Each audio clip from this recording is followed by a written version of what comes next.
Make or do. What is the difference? When should you use the verb do and when should you use the verb make? I hear people mixing up these two verbs and making mistakes with them all the time. So today, let's talk about make and do. Before we get started, since this is a vocabulary lesson, if you are trying to take your English vocabulary to the next level, make sure you check out the weekly English Words membership.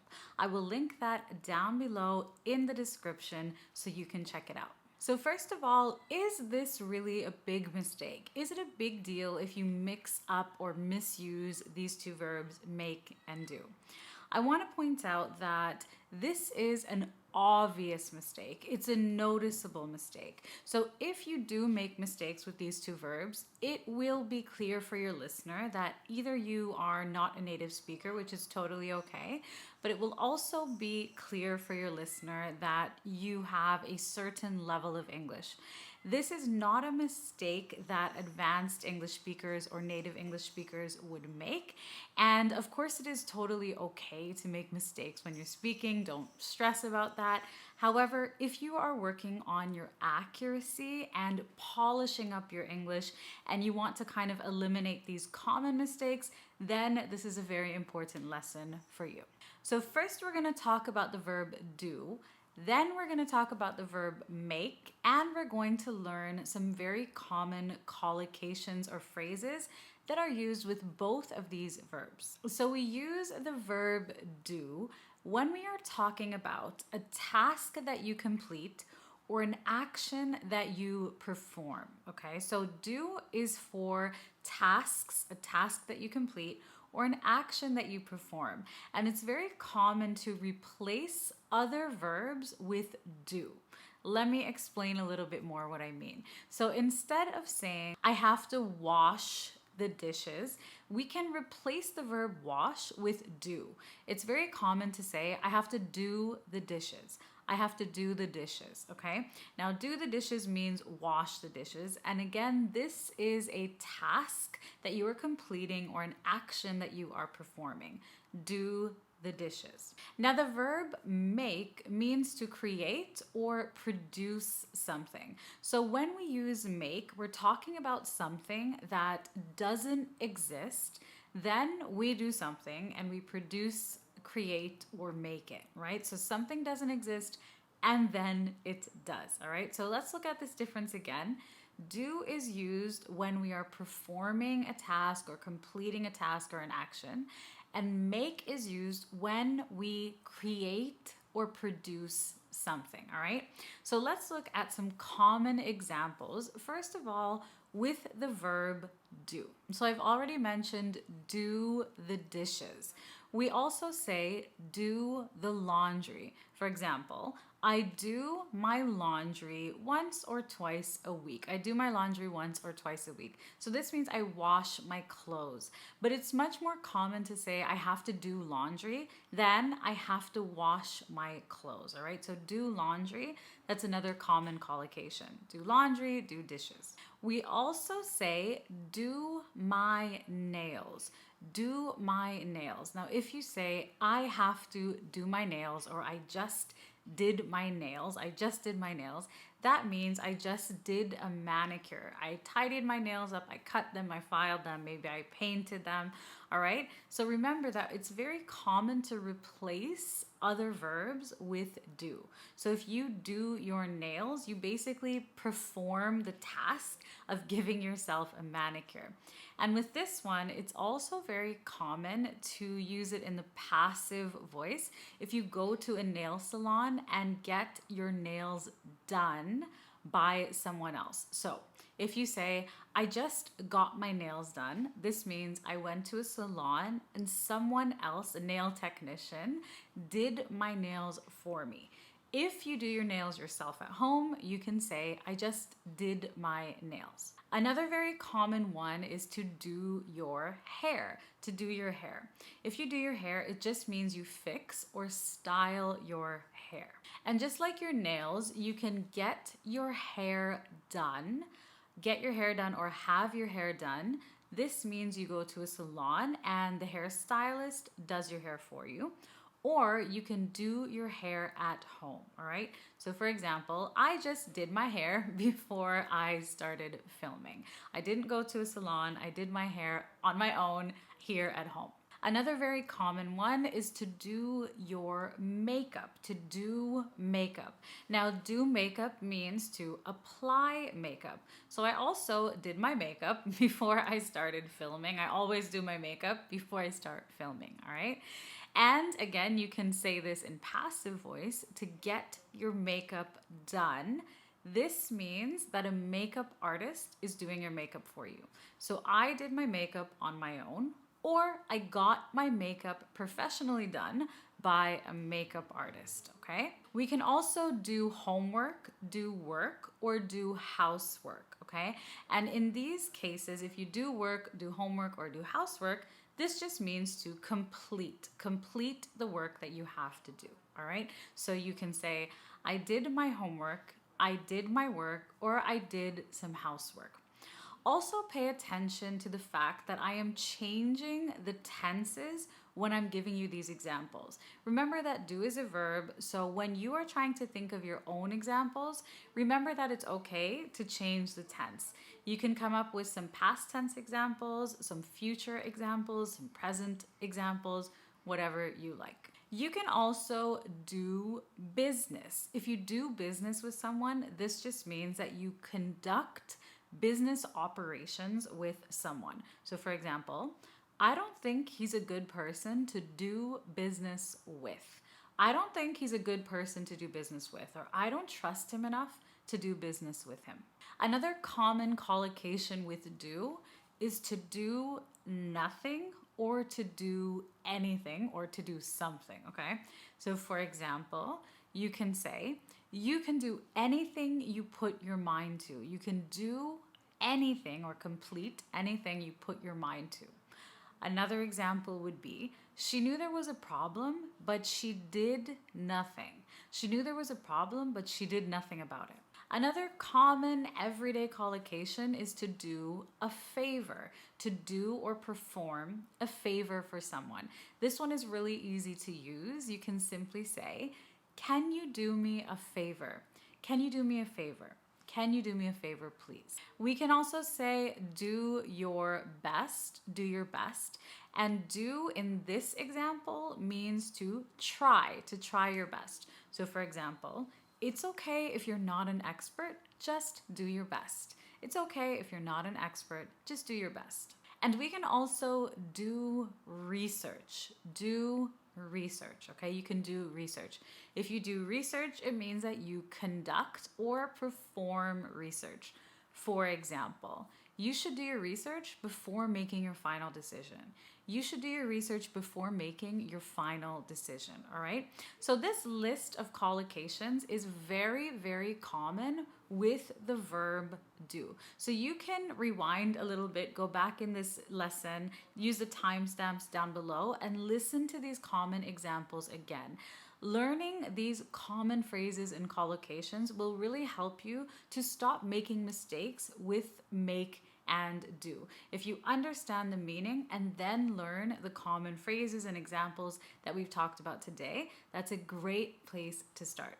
All right, now let's talk about the verb make. Remember that make basically means to create or produce something. So when we use make, we're talking about something that didn't exist and then it does exist. It comes into existence. So let's learn some common collocations to help you understand this concept.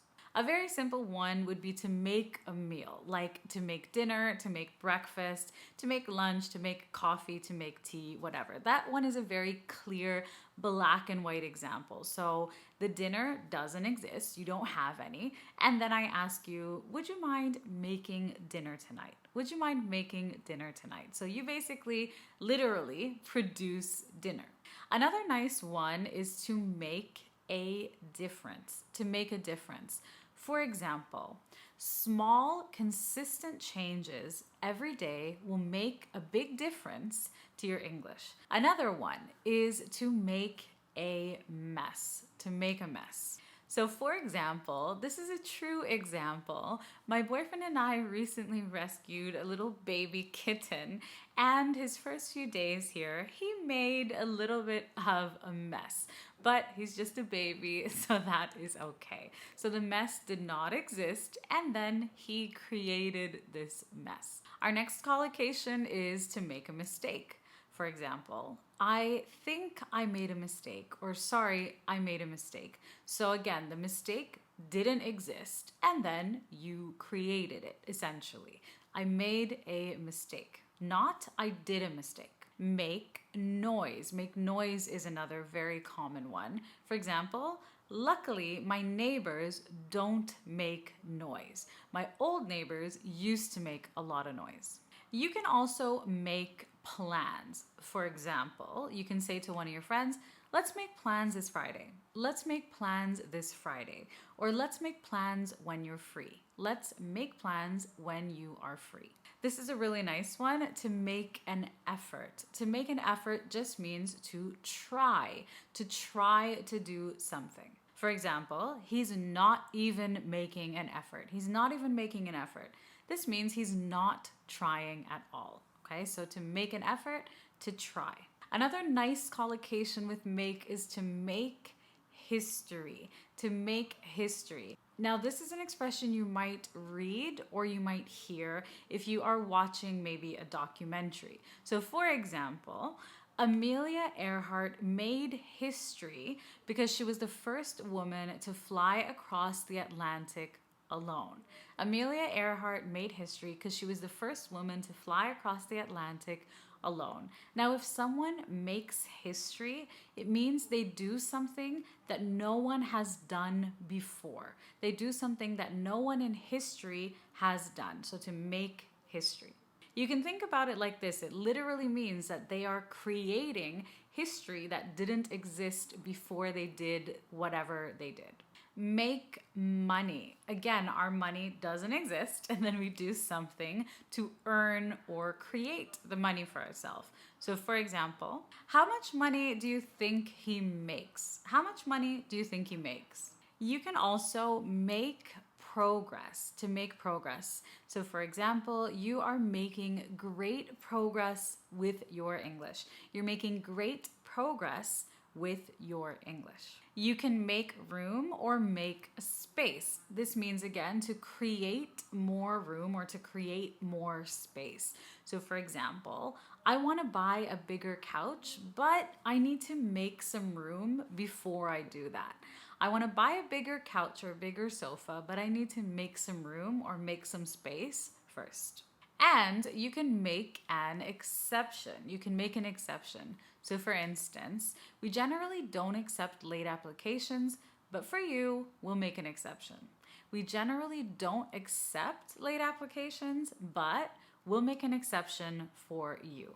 If you make an exception, it means that you break a rule for someone, or you give them some kind of special treatment that doesn't normally happen. So this is a really nice common phrase to learn, to make an exception. You can also ask someone, is there any way that you can make an exception in this case?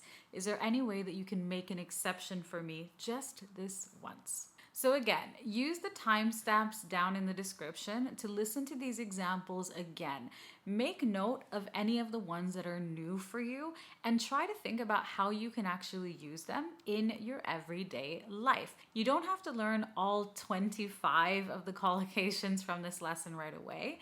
Start off with 2 or 3 of them that you think are useful and start implementing them, practicing them, using them, saying them in your daily conversations. Then you will remember them, and then you can learn 2 or 3 more until you eventually are able to use all 25 of these. Now let's do some practice. So complete these sentences using either make or do. Also pay attention to the tense of the sentence and make sure that you choose the correct verb tense for each example. Number 1. Learning English can be difficult, but if you an effort and your best, you will improve. Pause here if you need to. I'll tell you the answer in just a second. So here's the answer. Learning English can be difficult, but if you make an effort and do your best, you will improve. If you make an effort and do your best, you will improve. Okay, here's number 2. You need to time to your homework. You need to time to your homework. Pause here if you need to, and I'll tell you the answer in just a second. So the answer to this one is you need to make time to do your homework. You need to make time to do your homework. Okay, number 3. She a mess when she was her makeup. So pause here if you need to. I'll tell you the answer in just a sec. This one is she made a mess when she was doing her makeup. All right, she made a mess, past simple, when she was doing, past continuous, her makeup. Next, I hate dishes after I dinner. Pause if you need to.